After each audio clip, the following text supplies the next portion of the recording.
Hello and welcome to Healing with Julie Bishop and the manager of the saunalife.com. In this video, I want to talk to you about what is the recommended time to be in the sauna, at what temperature, and how many days a week. I'm often asked this every day by my clients and by people who have purchased a clear light infrared sauna from me. And honestly, there isn't really a true concrete answer because we all are different. And I often tell people, remember this motto: slow and steady wins the race. Pathogens, fungi, heavy metals, Lyme spirochetes, parasites, they don't like heat. So sometimes we can get all excited because we have our brand new sauna and we're like, oh, I'm going to go get in here for, 40 minutes to an hour at 130 degrees because it feels great and I'm sweating and I'm loving life. And then the next day you feel like crap and you've crashed and you maybe didn't hydrate as much as you should have. You maybe didn't take that quality supplement that's called a binder. You maybe didn't replenish with electrolytes. So remember, slow and steady is the best advice I can give you. If you have never been in an infrared sauna, it is a dry, gentle heat. It's completely different than your conventional, traditional saunas that get to 180, 190. These saunas are going to get anywhere from 120 to 135. Depending on the size, the model, if you have an extra heater, there's lots of factors. But what I have to tell you is start out slow. Yes, I know you're excited. Yes, I know you want to get in there and sweat, but you may not sweat right away depending on your level of toxicity. And of course, there's other factors involved as well. So I always tell people to start right around, the 115, 120 mark. And again, this is for someone who's brand new.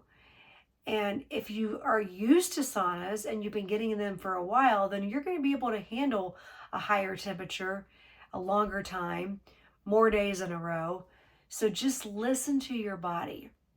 But if you're brand new, like 115, 120, I would try to stay in maybe 20 to 30 minutes. Again, make sure you're hydrating, replenishing with electrolytes, taking that quality binder before the session.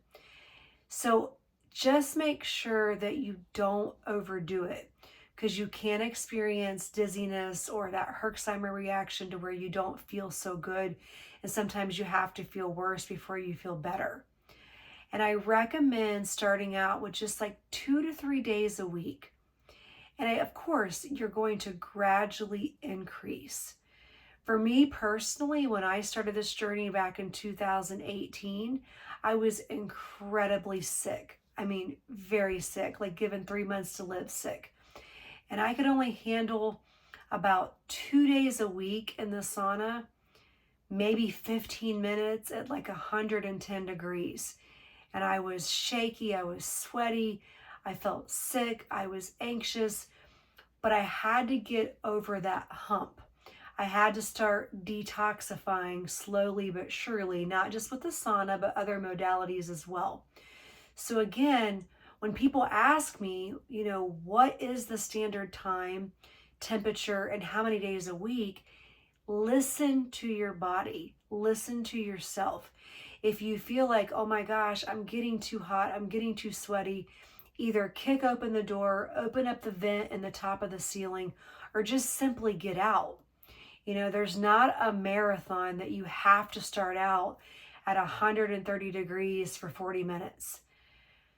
So with that said, I always feel like everyone should take a day or two of rest to kind of let the body replenish, rejuvenate, and just kind of heal.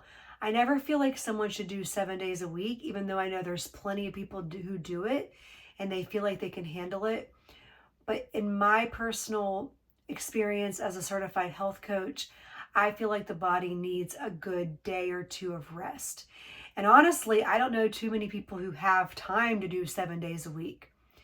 Now, if you're someone who has been using the sauna, whether it's traditional, or just the dry, gentle heat infrared, and you're very experienced with it, you're going to be able to start out, right around that 125, 130 mark, maybe even 135 if your sauna gets to that temperature. And there's many variables in how hot the sauna will get. That's another video that I did that you can check out. But the reality is that if you're that person who's experienced, you're going to be able to handle higher heat, longer time, and more days in a row. So again, the best motto I can give you is listen to your body and slow and steady win the race. If you don't sweat immediately, don't get discouraged. It usually just means that your toxicity level is higher than normal. Sometimes your pathways, meaning your lymphatic system, is not draining properly. It's like a backed up sewage system. Maybe sometimes there's some liver issues or some other issues that are going on. I'm by no means diagnosing you and telling you what you have, but for me, I'll just let you know it took me 3 months before I finally started sweating. And when I say sweating, like the floodgates opened. Before that, it was just a few little drips and drops here and there. And I can honestly say that it's such an amazing feeling when you finally release and all of that sweat is just pouring out. So again, these are common questions that are often asked to me, and I hope this clarifies some of the questions that you may be watching as a viewer. If you have found this video well, please make sure that you like, subscribe to Healing with Julie Bishop, comment below, and check out all of my other videos. I have so many videos on the common questions that people are interested in, not just potential buyers, but people who actually have saunas in general, not just clear light saunas, but infrared saunas. Thanks so much for watching.